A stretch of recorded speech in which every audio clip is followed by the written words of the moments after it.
24 years ago, I convinced my company to buy something called a Cinesaddle, and I used it quite a bit and I loved it. And now it's years later, everybody's talking about this thing, the Sakk, and my best friend just bought that for his stuff, and I decided to go old school and get the original, the Cinesaddle.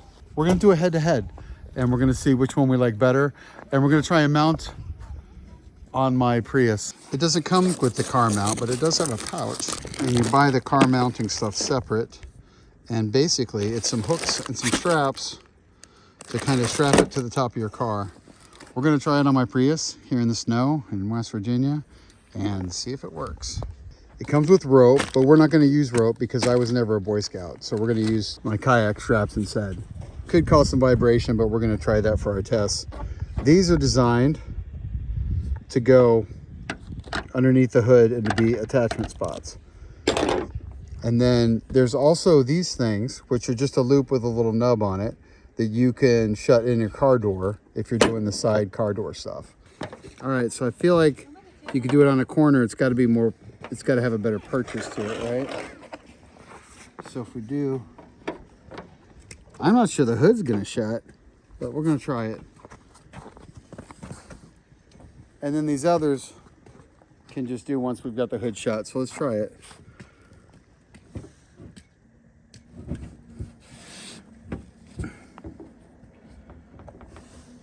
Okay, this could be sketchy.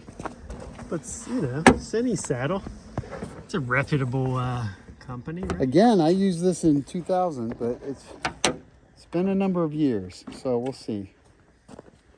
Okay, so the idea is you put the camera here, use a shoulder strap to strap the camera down, and then you do crisscross applesauce across, holding the camera on. I did this 2001, covering 9/11, Brooklyn Bridge on a minivan. We were the only people on the Brooklyn Bridge. I remembered shooting that shot. Not a happy time, but that's the last time I remember using this. Okay, here we go. We got a 6K Blackmagic, rigged super weird, wide with the battery on the side here. Let's see. We want to shoot the driver, so let's angle it that way. I mean, the saddle is solid. If we can just make sure that the straps are relatively tight, I think it should be fine. All right, let's give it a whirl. All right, so how you feeling about this, Ben? Okay, so after the first strap, just one strap, it felt pretty solid. And after the second strap, I don't think this thing is budging. Yeah, so we've got a cage on it, and I've got the V-mount here on the side, which made it nice and wide. But I just kind of fed the webbing, this rope here, like under the cage and over top of the lens. Okay, and I will say, this is my car that I don't care that much about, and I'm a little concerned that it might get scratched or bumped. So I would think about doing some sort of like a chamois or some sort of protector here. It is rubber though. Which is why we're doing it on my car before we do it on someone else's. It is rubber. It's supposed to, I think it's designed to not do that, but we'll see. You ready to go for a ride? Yeah. Let's go for a ride. Okay, we're rolling. Backing down your driveway is never fun. Okay, if that starts to slide, you gotta... Looks good to me, man. All right, so obviously you gotta tie down the strappies so they're not flapping in the wind. Got this other guy coming. Let's see. Come on past us, bro. Just some wacky filmmakers. So I would say that I would recommend doing like a Hollyland or something so you can check your shot. Because like right now, I don't know exposure. I don't know if the focus is shifted. I just checked the exposure like it and when we were parked, you know, so. Right, so now we're in direct sunlight. We might just be getting a shot of the sky on the windshield. Right. All right, so if there was a place to stop, now would be the time I would want to stop and just do a check. I guess that was it. Okay, so we're only going 11 miles an hour, so we're not doing a highway test. No. Okay, so we've driven a couple hundred yards. We've hit we haven't driven fast, but we've hit a few bumps. Like the road's not perfectly smooth. We just went over a bridge right there. We went down a hill, a little bit of a decline. The bag didn't budge. I'm not seeing any movement on that. Yeah, camera. there's no movement on the bag. I think it helps that the camera's like a small profile and doesn't weigh much.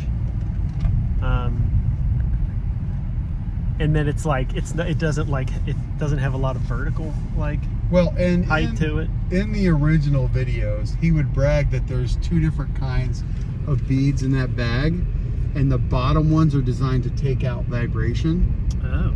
So there's a science to it. Okay. Now that we're going this direction, like we went around a loop, we're going this direction. Like I see the sun is hitting the lens now, so I don't know if we're just getting flared out crazy right now. We'll see. But we'll see. The original guy that designed this, and you should watch the videos because they're awesome. Way back in the 90s, like he showed the original video with like a beta camera, and he was just like a cinema professor, and he was trying to figure out a better way to do things. And so I love that the Sakk is getting some momentum now, but he really is the one that pioneered this whole thing. So I definitely want to give the Cinekinetic guy and the Cinesaddle guy his props. And yes. I know that a lot of people like you are getting the Sakk so that they can just do handheld better, but this was the killer app that let me sell it to my boss, and I used it a lot. But then I left that company. I obviously didn't take the gear with me, and when I saw all the Sakk ads, I was like, you know what, I know the Cinekinetic is more expensive than Cinesaddle, but I'm gonna go old school because I go old school. I chose to get the Sakk just price. It looked to be the same sort of build quality and style, and the reviews were good, and it was like less than $200. Yeah, and I spent more than that. All right, we've stopped. Let's check it out. All right, so let's check the footage. Yeah, so the sky is blown out. But it is and I've got some Indy on there, but it is, super sunny, and there's white snow everywhere. But I mean, the shot we won't know until we get on the camera or the laptop and maybe grade it a little because it's raw. Okay, so now I can't really see you at all when you're backlit, right? If it wasn't for this box, yeah, I wouldn't be able to see. Right, now again, no polarizer. Exactly. So polarizer's the must, which we both knew, but we don't have one. This is 6K footage on a 1080 timeline. I've scaled it down to 55%. Also, we have to note that this is the shadow from the box on the top of my car, which actually is the best spot. But yeah, the lens did have built-in stabilization. The camera does not have any internal stabilization, so it's just the lens. I mean, I would trust it on highways. I don't think speed's the thing. I think if he hit a Well, you do get vibration. When you're going like faster speeds, that's why he uses ropes instead of straps. It's because the straps will be zzz. But if you put a twist in the strap, you're less likely to get vibration. Well, then, yeah, I think if we keep it under 40 miles an hour. But I do prefer the kayak straps. I mean, it's just because I'm not a rope guy, but I trust the straps. They're just, you can get them tighter. they hold my kayaks. I feel like you can get them tighter. I don't know. So yeah, we just did a loop around the lake. I will say, as a driver, you have to be really careful because it does block a lot of your vision. Yeah, there's that. Anything for the shot, though. All right, so we actually have a shoot tomorrow that we were planning on using this with, and we're concerned about marking up his car and not having a polarizer. So what's your take overall, Ben? I think it's a super cool perspective.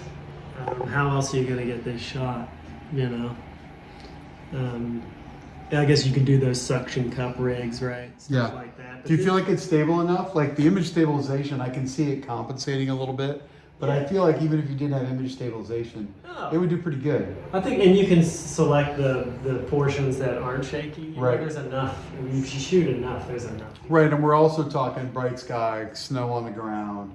If you were in a shaded area or underneath a bunch of trees, that kind of a thing, they would show up a lot better as well, but we all know that from just regular photography. Okay, so today we're trying the exact same rig we did with the Cinesaddle, but we're doing with Ben's Sakk. Ben, are you noticing any differences? I think just maybe a little bit on like the malleability of this thing. I feel like the Cinesaddle has a little more like I can sort of maneuver the camera a little bit more, but it is bigger though. But it's working. I mean, it's solid. It's fine. All right, let's go give her a run.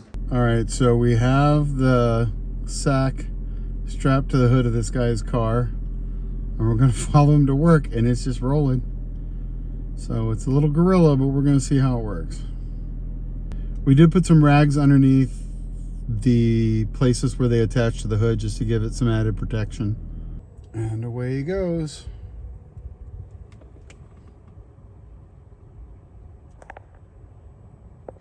All right, so the maiden voyage Just with the Sakk. get out with your briefcase and stuff, and then walk out.